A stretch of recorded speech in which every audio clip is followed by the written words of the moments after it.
अमरावती जिल्ह्यातले जुळे शहर म्हणून प्रसिद्ध असलेल्या परतवाडा येथील संजीवनी हॉस्पिटलचे मुख्य डॉक्टर कमल अग्रवाल यांनी पत्रकार परिषद घेऊन त्यांच्यावर लावलेल्या ॲट्रॉसिटी ॲक्टचा निषेध केला। खल्लार येथील रहिवासी सेवानिवृत्त लष्कर अधिकारी अनिल मोहोड यांनी दिनांक 1 सप्टेंबर रोजी त्यांनी आपला रुग्ण डॉक्टर कमल अग्रवाल यांच्याकडे आणला होता। त्या विषयाचे निदान करण्याकरिता डॉक्टरांनी त्यांना सीटी स्कॅन करण्याकरिता सांगितले होते व सीटी स्कॅनचे रिपोर्ट पाहून त्यांनी रुग्णाला लखव्याचा अटॅक असल्याचे सांगितले व लवकरात लवकर रुग्णालयामध्ये भरती करण्यास सांगितले असता मोहोड यांनी डॉक्टर कमल अग्रवाल यांच्याशी वाद घालण्यास सुरुवात केली। तुम्हाला आधीच माहिती असताना आम्हाला जबरदस्ती सीटी स्कॅन करण्यासाठी बाध्य केले व शिवीगाळ करू लागले होते। त्या गोष्टीवरून मोहोड यांनी डॉक्टर अग्रवाल यांना शिवीगाळ करून तेथील वयोवृद्ध कर्मचारी यांना मारहाण करून तसेच दवाखान्याची तोडफोड करून धुमाकूळ घातला होता। याबाबतची तक्रार त्यांनी 2 तारखेला परतवाडा पोलीस स्टेशन येथे नोंदवली होती। आरोपी अनिल मोहोड 10 दिवसापर्यंत फरार राहिला असे डॉक्टर यांचे सांगणे आहे। 10 तारखेला वकिलामार्फत कंडिशनल बेल घेऊन पोलीस ठाण्यात हजर झाला। त्यावेळी पोलिसांनी त्याला पोलीस स्टेशनमध्ये येऊन दररोज हजेरी लावण्याचे सांगितले होते। उल्लेखनीय असे की 10 तारखेला जमानतीवर सुटल्यानंतर तब्बल 9 दिवसाने म्हणजेच 19 तारखेला डॉक्टरांवरती सूड उगवण्याच्या उद्देशाने ॲट्रॉसिटी ॲक्टचा दुरुपयोग करीत डॉक्टर कमल अग्रवाल यांच्यावर परतवाडा पोलीस स्टेशन येथे त्यांनी गुन्हा दाखल केला। झालेल्या या हल्ल्याचा व ॲट्रॉसिटी ॲक्टचा गैरवापर होत असल्याचा निषेध करण्यासाठी शहरातील चांदूर बाजार व अंजनगाव या शहरातून सुद्धा डॉक्टर संघ एकत्रित येऊन उपविभागीय अधिकारी यांच्याकडे रितसर निवेदन देणार असल्याचे डॉक्टर कमल अग्रवाल यांनी पत्रपरिषदेमध्ये सांगितले। सर्वप्रथम जो हमारे दवाखाने में एक इंसिडेंट हुआ है दिनांक 1 तारीख को ये महीने के शाम में 7 साढ़े 7 के आसपास पेशेंट एक एक्स मिलिट्री सर्वेंट है जो अपने पिताजी को 5 से 6 के बीच में एक लेकर आए थे कि मेरे पिताजी को एकाएक ही सीधे हाथ पैर की ताकत कम हो गई है। गाड़ी पे चलते चलते आने के बाद उनको जब हमने देखा तो उसको बताया गया कि भाई तुम्हारा को एक लकवा लग रहा है और इसके प्रति आपको एक सीटी स्कैन करने की ज़रूरत है। उस व्यक्ति को उसकी ज़रूरत भी समझा दी गई कि लकवे के अंदर अपने को निदान करने के लिए पहले सीटी स्कैन करना ज़रूरी है। उसके हिसाब से उन्होंने सीटी स्कैन करने गए। सीटी स्कैन करने के बाद जब वो आए रिटर्न, उसी वक्त हमारे पास एक और इमरजेंसी आई थी।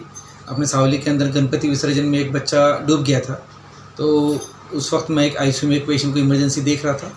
आते से फिर उनको थोड़ी देर में 5 मिनट बाद हमने उनको अटेंड किया कि भाई ऐसा ऐसा है, इनको लकवा है। हमारा साइंस बताता है कि किसी को भी आज के ज़माने में अब जो लकवा हो रहा है जिसमें 3 घंटे के अंदर अगर पेशेंट दवाखाने में पहुंच जाता है तो दवाई की ट्रीटमेंट अलग तरीके से चालू की जाती है, जो कि पुराने ज़माने में जिस तरह करते थे वो नहीं रहा। साइंस अभी बदल चुका है और उस तरह की दवाई की जो ट्रीटमेंट जो इंजेक्शन दी जाती है वो एक न्यूरोलॉजिस्ट देता है, जिसके लिए उनको बताया गया कि आपको इस समूह के इलाज के लिए पेशेंट को अमरावती में शिफ्ट करना चाहिए एक न्यूरोलॉजिस्ट के पास। बाद में वो बोले हम हमारे पिताजी मेरे बेटा इलेक्ट्रिकल इंजीनियर, उससे मैं डिस्कस करता हूँ और उसके बाद मैं आपसे बताता हूँ। तो बता दिएगा, उनके लड़का भी आया, उसे भी इससे की महत्व बताया गया।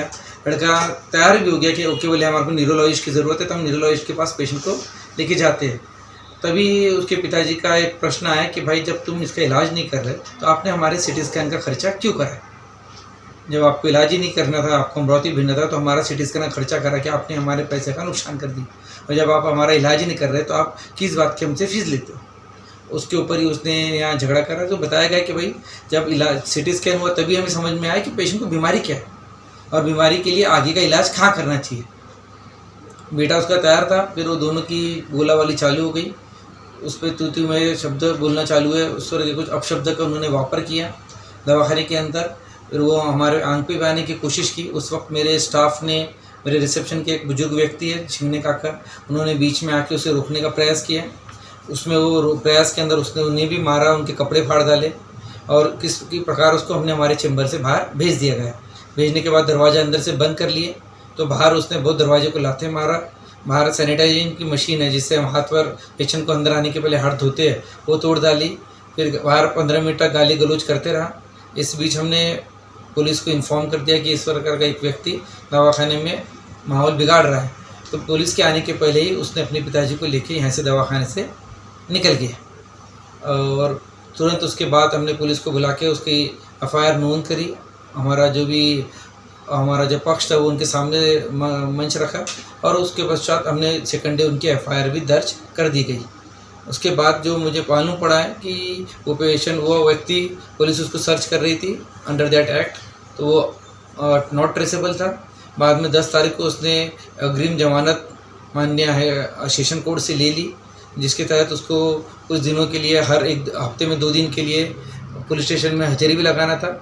और कल मुझे जब ऊपरी में बैठा तो मालूम पड़ा कि पेशेंट ने मेरे से रिवेंज की भावना से कोर्ट में पुलिस स्टेशन में कंप्लेंट किया है कि मैंने उससे जातिवाद कुछ प्रश्न जातिवाद उत्तर दिए हैं और जातिवाद उसके ऊपर टिप्पणी करी है और उसे गाली गलौज करी है और एट्रोसिटी के अंदर उसने मुझ पर एक एट्रोसिटी कायदे का दुरुपयोग करके मुझे वो कायदे में फंसाने की कोशिश करके मुझ पर एक केस मनगढ़ंत तैयार किया है, जिसका कोई सच्चाई से कोई संबंध नहीं है।